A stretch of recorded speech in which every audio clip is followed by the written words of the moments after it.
क्या हम कभी मिल भी पाएंगे?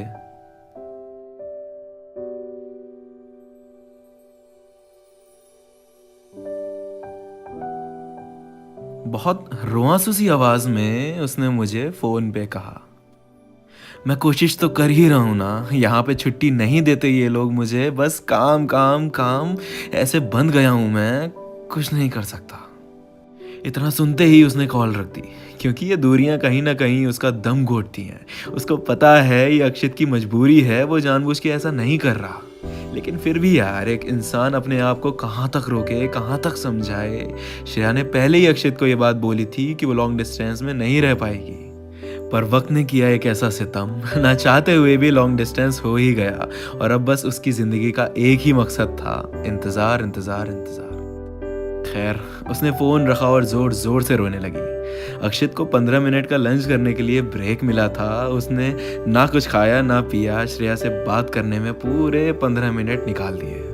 अब उसको वापस काम पर जाना था। अब वो काम कर ही रहा था कि अचानक श्रेया का एक मैसेज आया, वॉमिटिंग का बहाना करके बाहर आओ, कुछ इमरजेंसी है। वो अचानक घबरा गया कि ऐसा क्या हो गया होगा। वो अपने सीनियर से वॉमिटिंग का बहाना करके बाहर की तरफ निकला और श्रेया को कॉल करी। श्रेया ने कॉल पिक करी और बोली, आपका सारा टाइम मुझसे बात करने में निकल गया। सुबह से कुछ नहीं खाया है आपने, कुछ खा लो प्लीज। इतनी मीठी आवाज में ऐसे केयरिंग वर्ड सुन के अक्षित की आंखें भर आईं और उसने प्यार से उसको आई लव यू बोला और कहा, तुम्हारी आवाज भी यही बता रही है कि तुमने कुछ नहीं खाया है, चलो साथ में खाते हैं। दोनों ने अपनी अपनी मील्स ऑर्डर करी और वीडियो कॉल करके एक दूसरे के साथ खाया। ये छोटे छोटे पल जो होते हैं, ये इतने ज़्यादा कीमती होते हैं। ये शायद सिर्फ वही लोग महसूस कर सकते हैं जो अपने प्यार से मीलों दूर रहते हैं। वो हर रात श्रेया को कॉल करके सारी रात उसके साथ उसकी सांसों को महसूस करते हुए सोता। एक भी दिन ऐसा नहीं होता जिस दिन वो साथ ना सोए। ऐसे ही कुछ दिन और बीते, फिर अचानक अक्षित के पास एक ईमेल आया उसके बॉस का कि इंडिया जाना है एक प्रोजेक्ट पे। जिस एम्प्लॉय ने इस वीक के टारगेट्स पहले अचीव करे, वही जाएगा इंडिया इस प्रोजेक्ट पे। अक्षित को एक छोटी सी उम्मीद दिखी, लेकिन अपने पिछले 4 हफ्तों के रिजल्ट्स उठा के देखे तो उसको लगा नहीं कि वो ये कर पाएगा। पर कोई नहीं, उसने श्रेया को इस बारे में कुछ नहीं बताया और उस दिन से जी तोड़ के मेहनत करने लगा। उसने कई क्लाइंट से मीटिंग करी और बिजनेस भी निकालना शुरू किए। बहुत मेहनत और दुआ जब मिलती हैं तो शायद खुदा भी हंस के तुम्हारी झोली में वो रख देता है जो तुम्हें चाहिए होता है। आज संडे था और बॉस को अनाउंस करना था कि कौन विनर है इस वीक का और कौन जाएगा इंडिया इस ट्रिप पे। बॉस ने स्कोर कार्ड खोला तो देख के चौंक गए और उन्होंने 10 मिनट उस बारे में सोचा और अनाउंस किया, जिसका सबसे ज्यादा स्कोर है उसका नाम है सुमित। अक्षित को एकदम झटका लगा और वो मन ही मन रो गया कि उसने इस बार इतनी मेहनत करी थी और वो मेहनत बिल्कुल बेकार हो गई। उसका सपना टूट चुका था।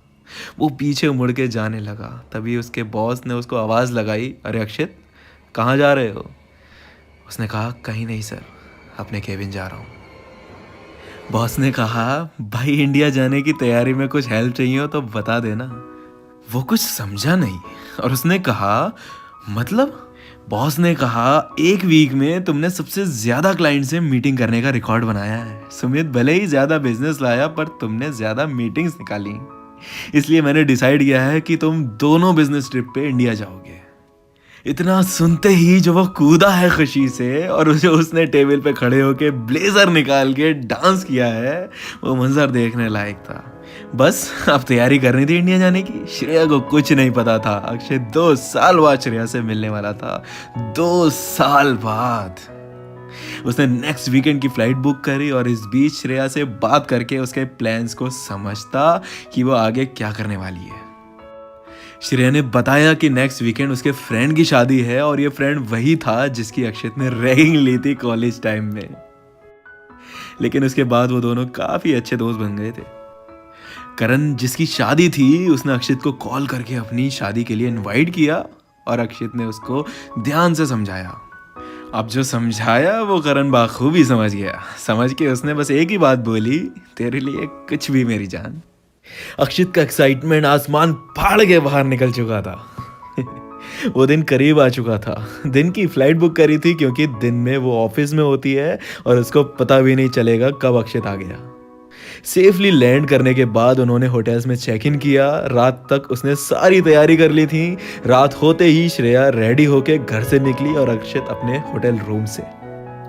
श्रेया वेन्यू के पास पहुंची ही थी कि अचानक उसको उसकी फ्रेंड्स दिख गई और वो उनसे हाय हेलो करने लगी, झप्पियां पप्पियां पाने लगी। बस अक्षित वेन्यू के पीछे से सीधे उस रूम में पहुंचा जहां करण की दुल्हनिया रेडी हो रही थी और वो कोई और नहीं, करण की कॉलेज वाली गर्लफ्रेंड ही थी। अक्षित को देख के वो सरप्राइज हो गई क्योंकि जो बंदा पिछले 2 साल से अपने देश नहीं आया वो शादी में क्या ही आता। अक्षित ने उसको कॉन्ग्रेचुलेट किया और उसके लिए गिफ्ट लाया था वो दिया और कहा अगर श्रेया आए तो उसको बताना मत मैं आया था। बस वो वेन्यू से निकल के सीधे करण के घर पहुंचा ताकि वो बारात के साथ आ सके झूमते गाते। श्रेया और उसकी सभी सखियां बारात का वेट कर रही थी। तभी उन्हें दूर से बैंड बाजों की आवाज सुनाई दी। उन्हें वो रस्म जो होती है घोड़ी से उतर के पैसे देने वाली, उसकी तैयारी के लिए मेन एंट्रेंस पे जाके खड़ी हो गई। बारात धीरे धीरे नाचते झूमते वेन्यू पहुंची और अक्षित ने अपने आप को छुपा लिया और इंतजार किया सही मौके पे एंट्री मारेगा। पहले तो घोड़ी से उतर के करण का टीका किया उसके ससुराल वालों ने और फिर उसकी बहनें और श्रेया ये सब आगे आके डिमांड करने लगी 50,000 की।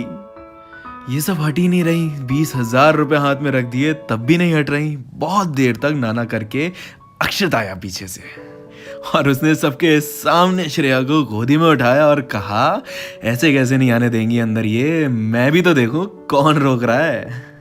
सब लोग तो बाद में शौक होते, सबसे पहले श्रेया के होश उड़ गए कि ये मैं क्या देख रही हूँ, क्या ये सब सच है। उसने कहा मुझे पिंच करो।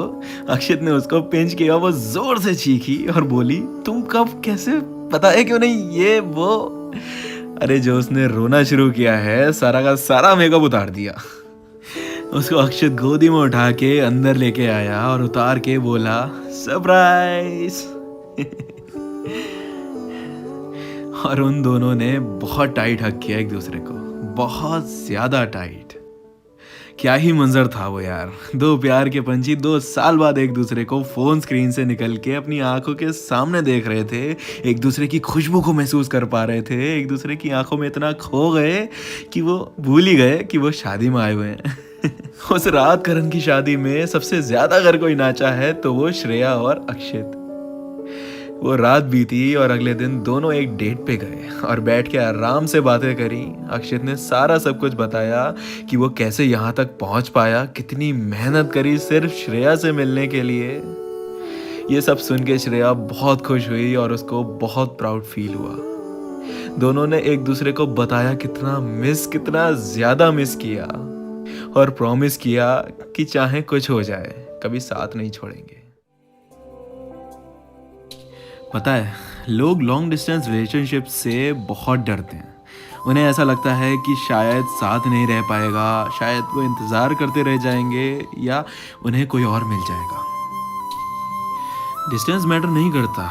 जब आपके दिल में एक ही इंसान हो, आप उसको लेके लॉयल हो, आपकी नीयत साफ हो और आप में पेशेंस हो, प्यार कम नहीं होता, बढ़ता ही है लोगों से दूर जाके। और जिनका कम हो जाए वो कभी तुम्हारे थे ही नहीं। श्रेया और अक्षित जैसे 2 प्यार करने वालों का एक दूसरे के लिए लॉयल होना, एक दूसरे के साथ ना रह के भी पेशेंस रखना, एक दूसरे को समझना, प्यार कभी कम ना होने देना, कितनी सारी बातें सीखने को मिली। आप क्या सीखे कमेंट्स में ज़रूर बताइएगा।